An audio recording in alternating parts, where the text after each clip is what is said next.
जय श्री कृष्ण। आज हम गीताधाम गुरुकुल ऑनलाइन क्लासेज में क्लास नवम का सामाजिक विज्ञान की जो पुस्तक है इतिहास वाली भारत और समकालीन विश्व पर का अध्याय 3 नास्तिकवाद और हिटलर का उदय, जिसमें आज हम पढ़ेंगे रेडिकलवाद। हमने रूस की क्रांति में पढ़ा था कि रूस की क्रांति में 3 तबके थे। कितने तबके थे? 3 वर्ग बने हुए थे। एक वर्ग था आपका रूढ़िवादी, क्या रूढ़िवादी। दूसरा वर्ग था उदारवादी, क्या था उदारवादी।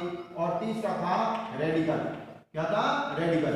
तो रूस की क्रांति में ये चीज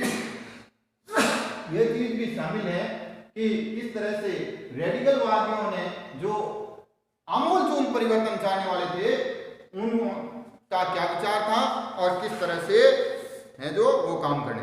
जिस समय वाइमर गणराज्य की स्थापना हुई उसी समय रूस से में बोल्शेविक क्रांति की तर्ज पर जर्मन में भी स्मार्टलिंग के लोग अपने क्रांतिकारी विद्रोह की योजनाओं को अंजाम देने लगी थी। जिस तरह से रूस में क्या था, रूस में बोल्शेविक पार्टी ने बदलाव किया, क्या बदलाव किया। उसी तरह जर्मन में, इसमें जर्मन में भी वहां की एक पार्टी थी जिसका नाम था स्पार्टकिस्ट लीग। इस पार्टी ने भी वहां पर है जो रेडिकलों की तरह, क्या था रेडिकल की तरह है जो यहां पर भी इन लोगों ने परिवर्तन या बदलाव की बात कही थी कि किस तरह से बदलाव करना चाहिए। बहुत सारे शहरों में मजदूरों और नाविकों की सोवियतें बनाई गई। बर्लिन के राजनीतिक माहौल में सोवियत किस्म की शासन व्यवस्था के हिमायतियों के नारे गूंजने लगे।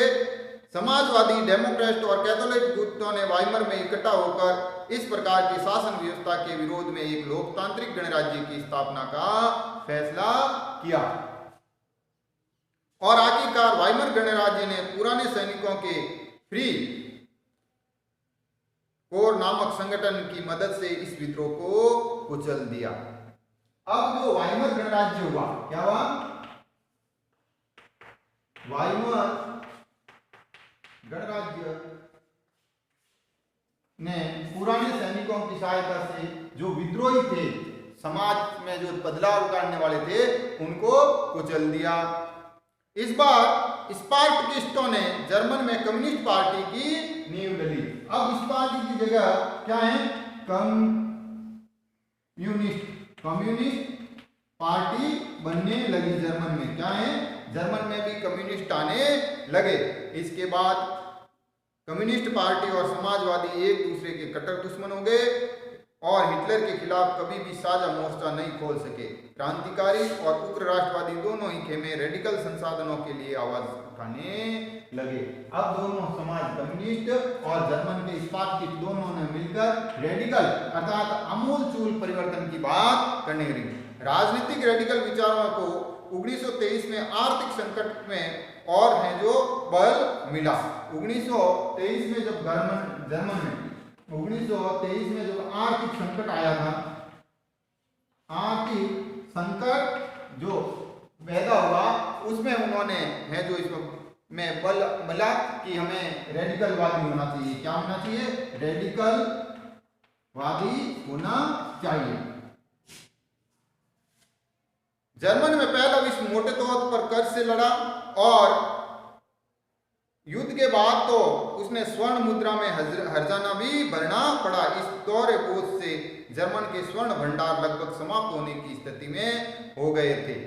अब जर्मन को क्या था? हर्जाना जो दिया था, क्या दिया था? युद्ध हर्जाना जो दिया था वो कर्ज लेकर, क्योंकि फर्स्ट वर्ल्ड वॉर कर्ज प्लस सोने में, स्वर्ण मुद्रा में देना था, सोने के सिक्कों में। तो वो हर्जाना करने से उसका लगभग जितना भी सोना था संसाधन या सोने से संसाधन थे वो खत्म हो गए। आखिरकार 1923 में जर्मन के कर्ज और हर्जाना चुकाने से इनकार कर दिया। स्थितियां ऐसी आई थी 1923 तक, क्या 1923 तक जो वर्साई की संधि का पैसा देना था वो खत्म हो गया और उसके पास कुछ बचा नहीं, इसलिए उन्होंने दिया। क्या कर दिया? इनकार कर दिया। इसके बाद जवाब में फ्रांसीसियों ने जर्मन के मुख्य औद्योगिक इलाके रूर पर कब्जा कर लिया। यह जर्मन के विशाल कोयले भंडारों वाला इलाका था। जर्मन में फ्रांस के विरुद्ध निष्क्रिय प्रतिरोध के रूप में बड़े पैमाने पर कागजी मुद्रा छापना शुरू कर दिया। अब उन्होंने क्या किया कि उनके पास खजाना था नहीं, और इस खजाने के नहीं होने की वजह से उन्होंने वहां पर कागजी नोट छापने शुरू कर दिए। जर्मन सरकार ने इतने बड़े पैमाने पर मुद्रा छाप दी कि मुद्रा मार्क का मूल्य तेजी से गिरने लगे। अब उन्होंने क्या किया, मुद्राएं भी इतनी जल्दी छापी या इतनी बड़ी संख्या में कागजी नोट छापे कि मुद्रा का अवमूल्यन हो गया।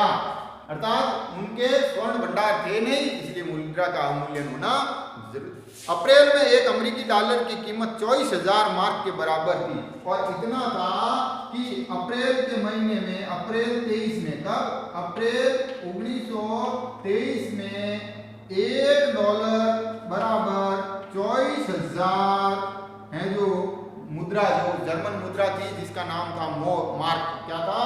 मार्क के बराबर थी। क्या था? मार्क के बराबर। इतना भारी अंतर आ गया था। और जुलाई में यह संख्या 3,53,000 हो गई। क्या हो गई? जो मुद्रा का अवमूल्यन हुआ वो बड़ी थी, और ये अप्रैल में था, और जुलाई में ये एक अमेरिकी डॉलर से 3 लाख है जो आपका 53,000 मार्क, 3,53,000 मार्क के बराबर हो गया।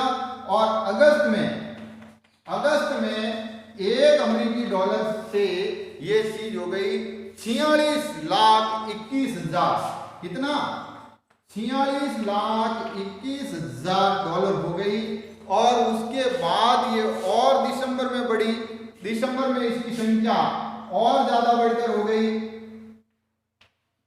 दिसंबर में इनकी संख्या हो गई, एक अमेरिकी डॉलर से बढ़कर इनकी हो गई 9 करोड़ 88 लाख, 9 करोड़ 88 लाख और 60,000। क्या? 60,000 है जो मार्क के बराबर हो गई। ये सब मार्क है, यानी अमेरिका का 1 रुपया और जर्मन के 9 करोड़ 88 लाख और 60,000 मार्क बराबर की रेट में आ रहे थे। ये जो मुद्रा का भारी अंतर था, ये जर्मन वासियों की आर्थिक स्थिति को इस तरह $1 के में खरबों मार्क मिलने लगे। जैसे जैसे मार्क की कीमत घटती गई, जरूरी कीमतों की हैं जो जरूरी चीजों की कीमतें आसमान छूने लगी। रेखा चित्रों में जो जर्मन नागरिकों के पाव रोटी खरीदने के लिए बैलगाड़ी में नोट भरकर लाते दिखाया गया है। जर्मन समाज दुनिया भर में हमदर्दी का पात्र बनकर रह गए। और इस तरह से था कि अगर एक जर्मन कोई पाव रोटी या डबल रोटी का पैकेट लेने जाता था तो उस जर्मन वासी को बैलगाड़ी भरकर नोट ले जाने पड़ते थे। और इस तरह से वो हमदर्दी और हंसी का पात्र बन गया। जर्मन समाज दुनिया भर में हमदर्दी का पात्र बन गया। इस संकट को बाद में अति मुद्रा स्थिति का नाम दिया गया। क्या नाम दिया गया? अति मुद्रा स्थिति। क्या दिया गया? अति मुद्रा स्थिति। अति मुद्रा स्थिति नाम दिया गया। जब कीमतें बेहिसाब बढ़ जाती हैं तो उस स्थिति को अति मुद्रा स्फीति कहा जाता है। मुद्रा स्फीति कहा जाता है। जर्मन को संकट से निकालने के लिए अमेरिकी सरकार ने हस्तक्षेप किया। इसके लिए अमेरिका ने डाव्य योजना बनाई और इससे आर्थिक संकट से है जो बचाने के लिए या उभारने के लिए अमेरिका ने योगदान दिया। अमेरिका ने सहयोग दिया और उसने डव्य योजना योजना बनाई। क्या बनाई? डव्य योजना बनाई। इस योजना में जर्मनी के आर्थिक संकट को दूर करने के लिए हर्जाने की शर्तों को दोबारा तय किया। क्या किया? हर्जाने की शर्तों को दोबारा तय किया। क्या किया?